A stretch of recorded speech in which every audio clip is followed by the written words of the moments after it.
Assalamualaikum warahmatullahi wabarakatuh. Kami akan mempresentasikan hasil kerja kami tentang penyakit pneumonia.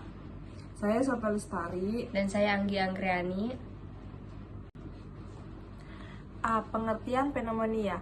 Pneumonia adalah suatu penyakit peradangan akut paru yang biasanya dari infeksi saluran nafas bawah akut dan ditandai dengan gejala batuk disertai sesak nafas yang disebabkan oleh agen infeksius seperti virus, bakteri, mikoplasma, dan substansi asing berupa radang paru-paru yang disertai eksudasi dan konsolidasi dan dapat dilihat melalui gambaran radiologi.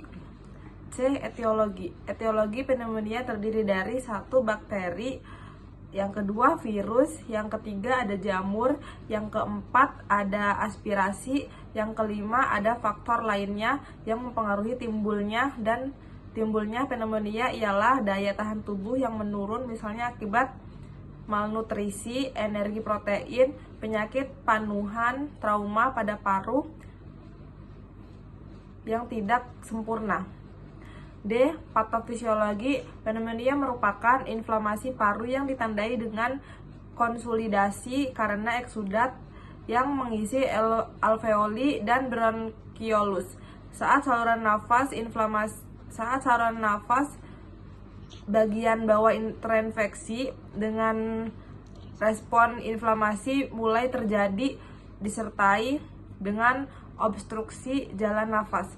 Sebagian besar pneumonia didapat melalui aspirasi partikel infektif seperti meniup bibit penyakit di udara.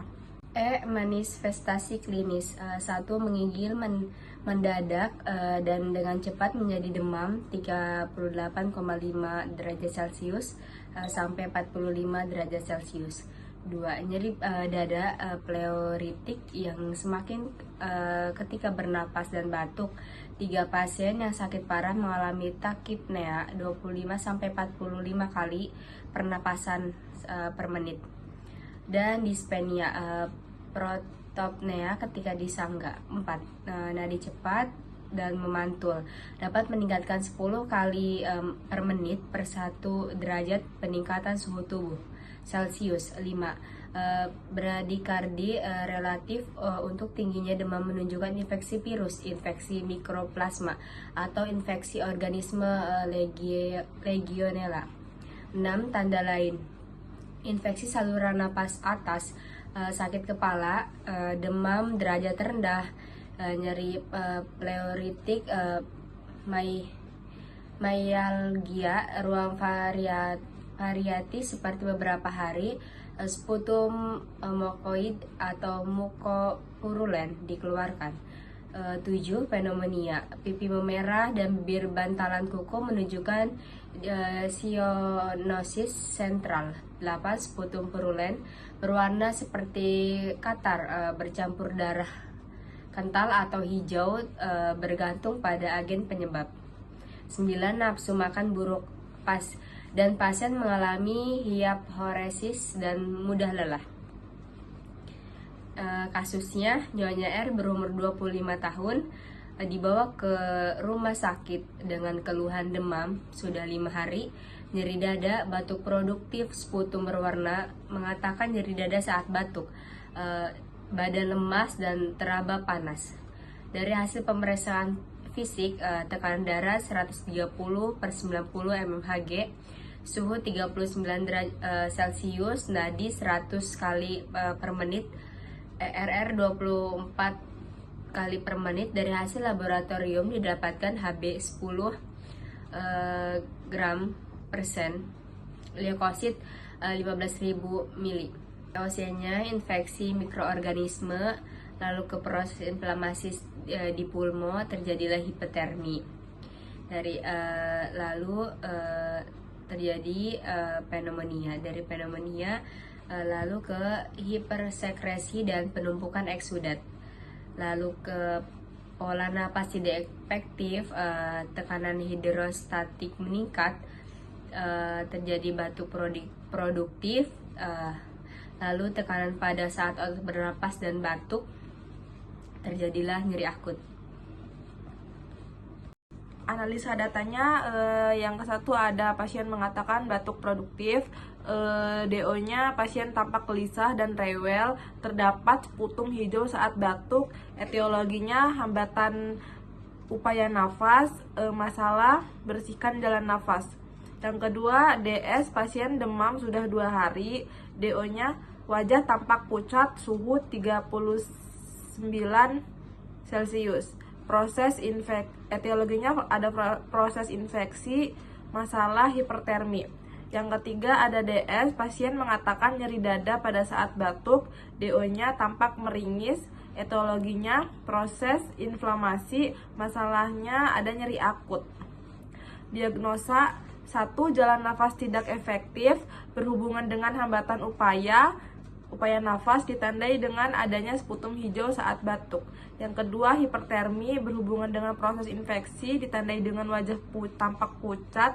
Yang ketiga, nyeri akut berhubungan dengan proses inflamasi ditandai dengan tampak meringis.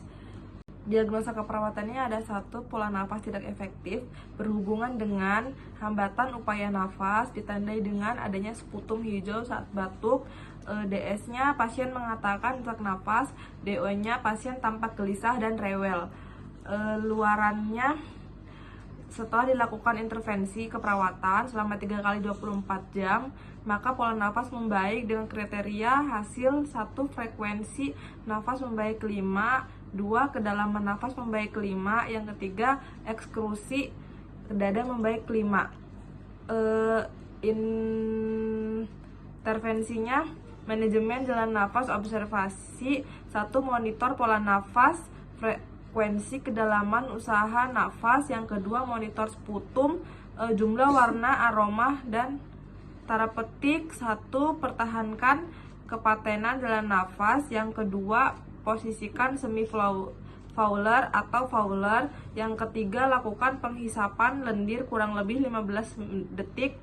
Edukasi 1. Ajarkan teknik batuk efektif. Kolaborasi ajarkan batuk efektif.